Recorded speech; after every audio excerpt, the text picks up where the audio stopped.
Bienvenidos a una nueva inmersión profunda. Nuestra misión de hoy es emprender un viaje, un viaje fascinante, alejándonos un poco de las típicas rutas turísticas de manual. Ujú. Vamos a explorar una transformación urbana que sinceramente es absolutamente increíble. Hoy ponemos el foco en Nakanoshima. Eso es, Nakanoshima. Para quienes no tengan el mapa en la cabeza ahora mismo, estamos hablando de un pequeño banco de arena, apenas 3 kilómetros de largo, situado en pleno corazón de Osaka, en Japón. Sí, parece mentira que un sitio tan pequeño dé para tanto. Totalmente. Y para lograr este nivel de detalle, tenemos sobre la mesa un dossier exhaustivo, apabullante, diría yo. Se titula Informe de Investigación Histórica de Nakanoshima, Osaka. Un documento fundamental, desde luego. Nuestro objetivo hoy es desenterrar 5 historias cruciales de este informe. Queremos descubrir las joyas ocultas asociadas a ellas, de esas que fascinarían a cualquier viajero curioso, y reflexionar sobre cómo este diminuto pedazo de tierra moldeó el Japón moderno. Ujú. Así que, vale, vamos a desgranar esto. Nakanoshima está situada justo entre los ríos Dojima y Tosabori. Y leyendo las notas, es alucinante ver cómo durante siglos pasó de ser un feudo estrictamente privado, lleno de almacenes amurallados, a convertirse en un espacio público, un espacio democrático y vibrante. Es un cambio radical. Efectivamente radical. Y a ver, para entender la magnitud de Nakanoshima, hay que verla no solo como un accidente geográfico. Es un verdadero laboratorio histórico. Un laboratorio. Exacto. Es el lugar exacto donde colisionaron de frente el rígido sistema feudal japonés y los primeros destellos del capitalismo moderno. Fíjate que cada centímetro de esta isla ha sido testigo de una transición profunda. Pasó de ser el centro neurálgico que controlaba el suministro de alimentos de toda una nación bajo el shogunato a convertirse en el núcleo administrativo, financiero y cultural del Japón contemporáneo. Es una locura. De hecho, en el dossier hay una sección sobre el siglo XVII que me ha volado la cabeza. Creo que es el punto de partida perfecto para nuestra primera historia. Adelante. Nos situamos en pleno periodo Edo. Por lo visto, en aquel entonces, el arroz no era solo comida. Era, a todos los efectos, la moneda de cambio del país. La base de toda la economía, sí. Y Nakanoshima estaba repleta de lo que se conocía como kurayashiki, que entiendo que eran unas enormes fortalezas o almacenes pertenecientes a los distintos clanes feudales. Los clanes guardaban allí su riqueza, literalmente. Y aquí entra en escena una familia de comerciantes, la familia Yodoya. Al parecer, lideraron el desarrollo de la zona y crearon un mercado de arroz gigantesco. Pero lo que me deja sin palabras es que, al darse cuenta de que mover toneladas físicas de arroz era una locura logística, Inventaron una alternativa. inventaron los billetes de arroz.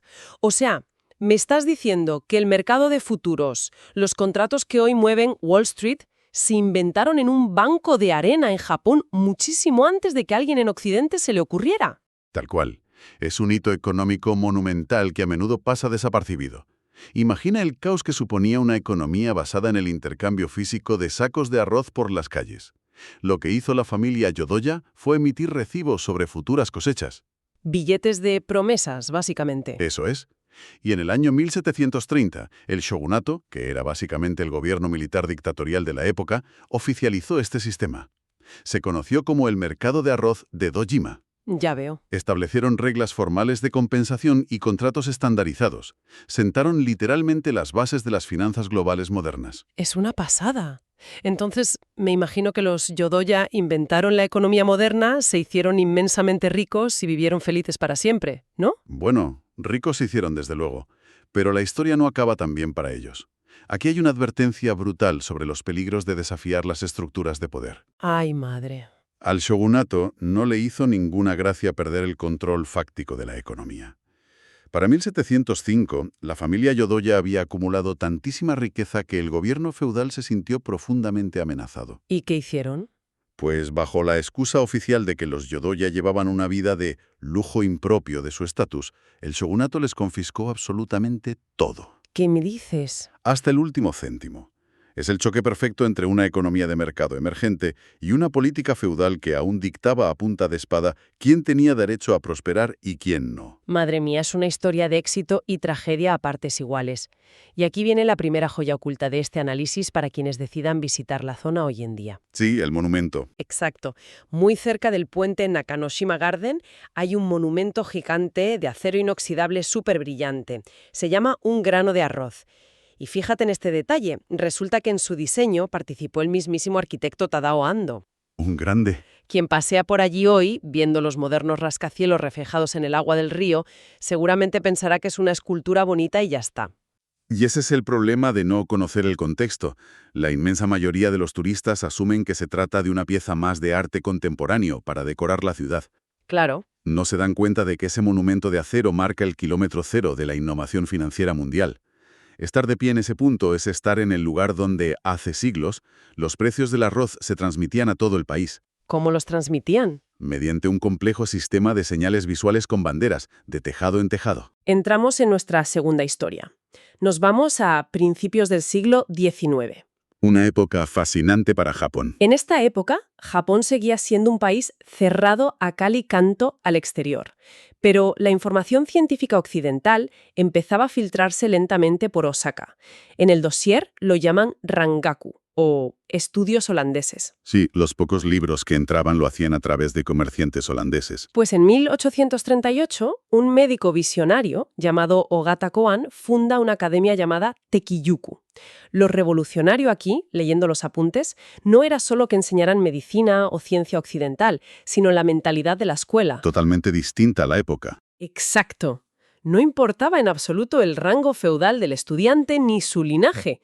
El único criterio para avanzar era el mérito académico puro y duro.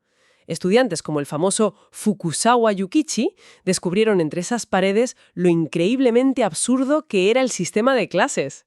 Lo fascinante aquí es cómo Tekiyuku funcionó como el auténtico cerebro en la sombra de la posterior restauración Meiji, que fue el proceso que modernizó Japón por completo. Claro. Operaba en los márgenes, lejos de la interferencia asfixiante del gobierno central de Edo, lo que hoy es Tokio. En ese espacio de Nakanoshima se creó una red de conocimiento transfronteriza sin precedentes. Rompiendo todas las reglas feudales. Exactamente. Jóvenes de diferentes clanes feudales, que en teoría debían lealtad exclusiva y ciega a sus respectivos señores, se unieron por la sed de conocimiento empírico. De allí salieron los futuros fundadores del ejército moderno japonés, de la educación pública y del sistema de salud. Fue una incubadora de la élite moderna. Operando casi en secreto a plena vista. Y para quienes disfrutan palpando la historia, la joya oculta de este segmento es una maravilla. El edificio original de la Academia Tekiyuku sigue milagrosamente en pie entre los rascacielos. Es un superviviente. Es una de las poquísimas escuelas privadas de finales del periodo Edo que se conservan. El informe menciona dos detalles increíbles que hay que buscar sí o sí al entrar. A ver, El primero, en los pilares de madera del segundo piso, aún se pueden ver profundas marcas de espadas. Son las cicatrices literales dejadas por los estudiantes. Al parecer, tras horas de estudio agotador, liberaban tensión dando sablazos a las columnas. imagínate el nivel de estrés de esos chavales. Totalmente. Una terapia de choque a base de katanas para lidiar con la presión académica. Desde luego. Y el segundo detalle, que me parece súper poético, es el diccionario holandés original de la escuela, el Doifhalma. Ah, sí. Está completamente desgastado, casi deshecho por el uso obsesivo y desesperado de los alumnos. Hacían turnos de noche para poder traducir, palabra por palabra, los textos médicos y científicos que llegaban de contrabando. Ese diccionario desgastado es, sin duda, la metáfora visual más potente de toda esa época. Representa la transición de un país entero. Intentaban absorber siglos de conocimiento científico europeo en cuestión de un par de generaciones, utilizando prácticamente un solo libro desgastado como puente hacia la modernidad. Es de poner los pelos de punta. Llegamos ahora al año 1900, a nuestra tercera historia, y vemos cómo ese conocimiento germinó. Osaka ya se ha transformado en una verdadera potencia industrial. De hecho, la llamaban la Manchester de Oriente. Sí, el motor económico absoluto. Y aquí entra en escena la figura del líder de la poderosísima familia Sumitomo. Tras realizar un viaje por Occidente y observar cómo funcionaba la filantropía y el mecenazgo en Europa y América, decide hacer algo inaudito al volver a Japón. Una donación sin precedentes.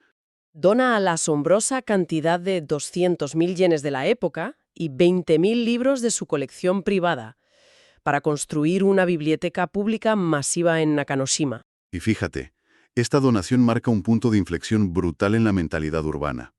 El líder de la familia Sumitomo trajo consigo una filosofía muy específica que el dossier subraya. La arquitectura es la personalidad del donante. ¡Qué buena frase! Es el momento exacto en que los ricos empresarios de Osaka deciden dar un paso más allá de la mera acumulación de riqueza. Se convierten en protectores culturales. Adoptan el concepto de mecenalgo a lo grande. Exacto. Y ojo, porque no fue solo un acto de generosidad desinteresada, fue una estrategia finamente calculada para combatir el inmenso poder político centralizado en Tokio. Querían demostrar que Osaka podía liderar el país a través de la educación pública y la cultura civil, usando los edificios como un poder blando. Y vaya si lo demostraron. La joya oculta de esta historia es el edificio en sí mismo, la biblioteca de Nakanoshima. Quien nos escuche tiene que visualizar el contraste arquitectónico, porque es de película. Es una maravilla. Por fuera, el edificio es puro estilo clásico grecorromano, con unas imponentes columnas corintias y una majestuosa cúpula de bronce que parece sacada del corazón de Viena o París. Pero al cruzar las puertas, Es otro mundo. el interior es de estilo barroco, construido con maderas nacionales japonesas, bellísimamente trabajadas. Es una fusión espectacular. Y un detalle muy concreto para buscar, en la pared central hay una placa dedicada a los 8 sabios. Ajá. Incluye a figuras como Sócrates, pero también a Confucio. Es la representación física de esa unión del conocimiento oriental y occidental. Además, conviene recordar algo fundamental sobre esto. Este edificio no es un monumento estático, ni un museo cerrado para turistas. No. Hoy en día sigue siendo una biblioteca pública viva y en pleno funcionamiento. La gente sigue yendo allí a estudiar, a preparar exámenes, a leer y a investigar, exactamente como lo planeó la familia Sumitomo hace más de un siglo. Es un legado que respira y se utiliza a diario. Es increíble cómo esa generosidad de la familia Sumitomo sentó un precedente en la ciudad. De hecho, leyendo el dossier, me dejó sin palabras ver hasta qué punto caló ese espíritu cívico en la gente unos años después. Y esto nos lleva a nuestra cuarta historia. Una historia dura. Sí. Es, de lejos, la más emocional y trágica de toda la investigación. Nos situamos a principios del siglo XX. Hay un personaje, Iwamoto Inosuke, un corredor de bolsa al que todos llamaban el corredor de bolsa caballeroso, por su ética intachable. Un hombre muy respetado. Impulsado por un amor tremendo a su ciudad, dona 1 millón de yenes, lo que hoy equivaldría a miles de millones, vamos. Todo para construir un gran pabellón de asambleas públicas en Nakanoshima. Hasta aquí, una historia preciosa. Pero entonces, estalla la Primera Guerra Mundial. Y todo se derrumba. Los mercados financieros se desploman de la noche a la mañana. Iwamoto pierde toda su inmensa fortuna y se arruina por completo. Y aquí viene el giro que pone los pelos de punta. Por puro orgullo, por mantener intacto el honor del comerciante de Osaka, se niega en rotundo a pedirle al gobierno municipal que le devuelva los fondos donados. Prefiere la ruina absoluta antes que retirar su regalo a la ciudad. Es una historia devastadora. Trágicamente, abrumado por las deudas y la presión, se suicida en 1916. Tenía solo 39 años. Ni siquiera pudo ver el edificio terminado. Exacto. Antes de morir, Iwamoto dejó escrito un último poema, muy propio de la tradición japonesa. Decía algo así como hojas de otoño que caen antes de que llegue el otoño. ¡Qué tristeza! Este sacrificio supremo solidificó para siempre el espíritu cívico de Osaka. Demostró a todo el país que la creación del espacio público en esta ciudad no fue un regalo caritativo del gobierno central, sino el resultado del esfuerzo, el orgullo y, en este caso extremo, el sacrificio personal de sus propios ciudadanos.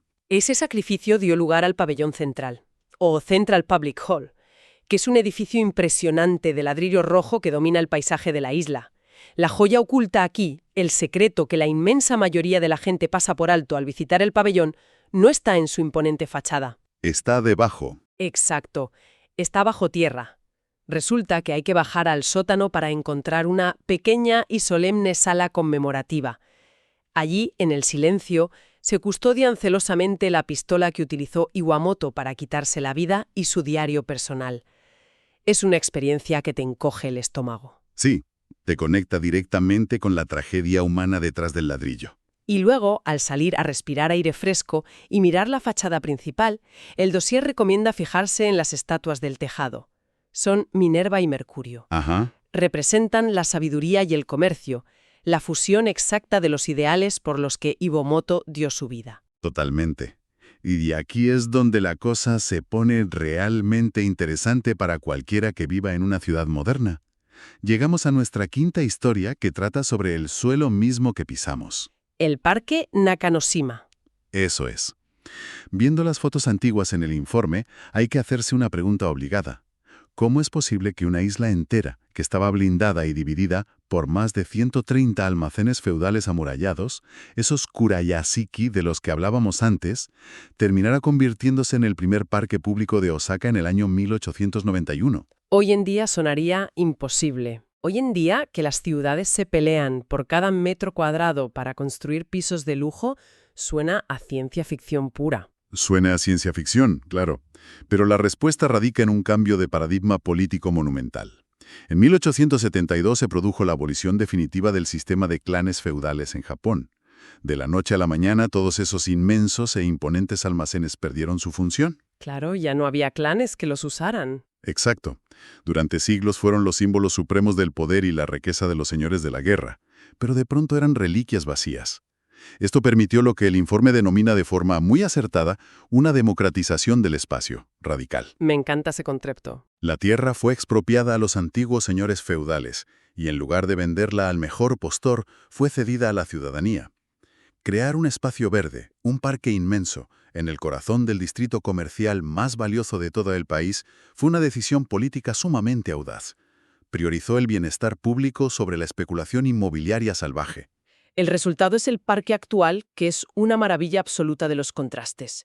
Es fabuloso leer cómo la delicada rosaleda, el famoso Rose Garden, florece hoy con miles de colores rodeada por imponentes rascacielos ultramodernos de cristal y acero.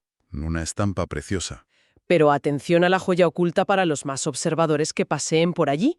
Esparcidos por los senderos peatonales del parque, casi escondidos entre el césped, hay pequeños y discretos monumentos de piedra. Sí, hay que fijarse bien para verlos. Y en Preste Atención, descubrirá que estas piedras marcan las fronteras invisibles exactas donde se levantaban los antiguos muros de los almacenes de los clanes feudales.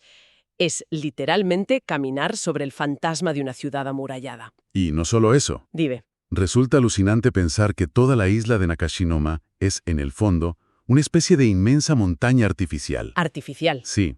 Un banco de arena que ha sido moldeado, expandido, dragado y reforzado mediante obras de ingeniería civil a lo largo de cientos y cientos de años.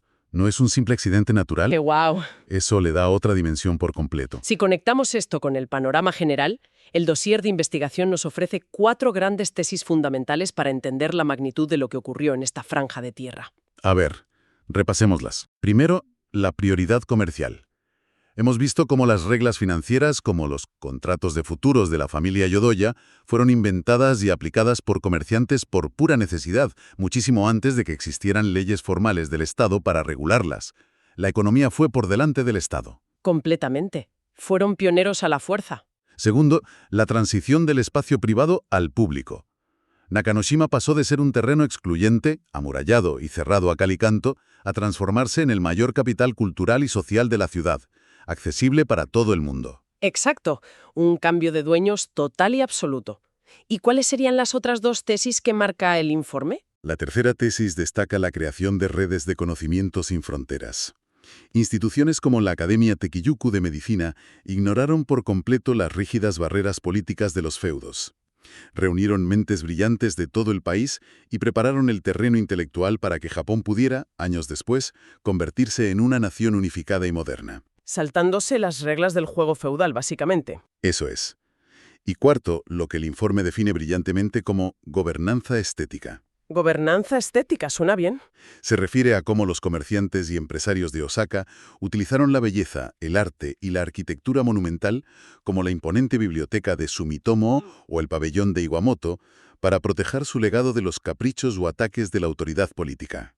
Sabían perfectamente que un gobierno autoritario podía confiscar dinero en cuentas bancarias, como le pasó a la desgraciada familia Yodoya. Claro, el dinero líquido vuela. Pero es infinitamente más difícil confiscar y destruir un hermoso edificio de estilo europeo que ya ha sido donado a los ciudadanos para su uso diario. El arte y la arquitectura se convirtieron en un escudo. ¡Qué inteligentes! Entonces, ¿qué significa todo esto? Si lo pensamos bien, con todas estas historias sobre la mesa, Nakashima es como un enorme disco duro urbano que ha sido formateado repetidamente a lo largo de los siglos. Una analogía muy buena. En su primera versión, el sistema operativo servía única y exclusivamente para almacenar montañas de sacos de arroz y gestionar el poder de los clanes feudales. Luego se formateó, se borró todo y pasó a albergar los primeros códigos fuente de la economía financiera mundial, con esos billetes de arroz. Ajá. Se volvió a formatear para acoger academias revolucionarias que enseñaban ciencia prohibida. Y finalmente se actualizó a su versión definitiva para contener los sueños democráticos, intelectuales y culturales de una ciudad entera, manifestados en bibliotecas públicas, parques abiertos y pabellones de asambleas. Es una analogía muy acertada para visualizarlo. Lo que hace único a este lugar en el mundo es cómo la tensión histórica constante entre las autoridades políticas, ya fuera el implacable shogunato o el posterior Estado Central de Tokio, y el capital civil, representado por los comerciantes innovadores y los intelectuales, logró alcanzar un equilibrio fascinante. Un equilibrio de fuerzas. Ninguno de los dos bandos destruyó completamente al otro. En su lugar, esa fricción constante, a veces brutal, generó innovación, resiliencia y, en última instancia, un espacio urbano de un valor incalculable. Es un testimonio en piedra y acero de cómo la iniciativa privada y la resistencia ciudadana pueden moldear el paisaje de una ciudad de formas muchísimo más profundas y duraderas que los simples decretos gubernamentales. Creo que es un resumen perfecto de lo que hemos visto en este análisis de hoy. Hemos viajado desde los primeros billetes de futuros de arroz del mundo y diccionarios holandeses desgastados por el sudor de los estudiantes, hasta donaciones millonarias altruistas que acabaron en tragedia y parques frondosos construidos sobre las mismísimas ruinas del feudalismo japonés. Un viaje completísimo. Para quienes disfrutan investigando y descubriendo más por su cuenta, resulta interesantísimo y súper recomendable buscar en Internet imágenes de los lugares que hemos mencionado hoy. Totalmente. Verlo cambia la perspectiva. En especial, vale la pena observar los impresionantes contrastes arquitectónicos del Parque Nakanoshima hoy en día, o profundizar por cuenta propia en la increíble red de estudiantes que salió de la escuela Teijikuku y ver cómo sus nombres se repiten en la creación del Japón moderno. Las fotografías actuales de la biblioteca grecorromana y el pabellón central de ladrillo rojo rodeados de agua y rascacielos ultramodernos son realmente dignas de ver para entender la escala de la que hablamos. Y para cerrar este análisis, basándonos en la conclusión del documento de investigación original, queda una última reflexión importante que pone todo en perspectiva. Te escucho. Que permitían la logística de aquellos inmensos almacenes de arroz. Claro, mover todo eso requería canales. Exacto. También siguen desentrañando la feroz especulación del suelo que tuvo lugar en la década de 1920, la cual dictó en gran medida la forma y distribución de la inmensa Osaka moderna que vemos hoy. Los cimientos del presente. Y todo esto nos invita a meditar sobre una idea fascinante con la que me gustaría despedir el tema. Debajo del asfalto moderno, de los pasos de cebra y de las brillantes luces de neón de cualquier gran ciudad del mundo, a menudo yacen sistemas invisibles. Sistemas ocultos. Sistemas físicos y sociales creados por pioneros y visionarios que hoy han caído en el olvido, pero que a través de sus cimientos, sus canales enterrados y sus decisiones pasadas, siguen controlando silenciosamente el flujo invisible de la urbe moderna. Una idea tremendamente poderosa para despedirnos. La ciudad que vemos y pisamos cada día es solo la capa más reciente, la punta del iceberg, de una historia profunda, compleja y a veces trágica. Ha sido un auténtico placer explorar los secretos de Nakanoshima a fondo hoy. La historia siempre encuentra la manera de sorprendernos cuando rascamos un poco la superficie,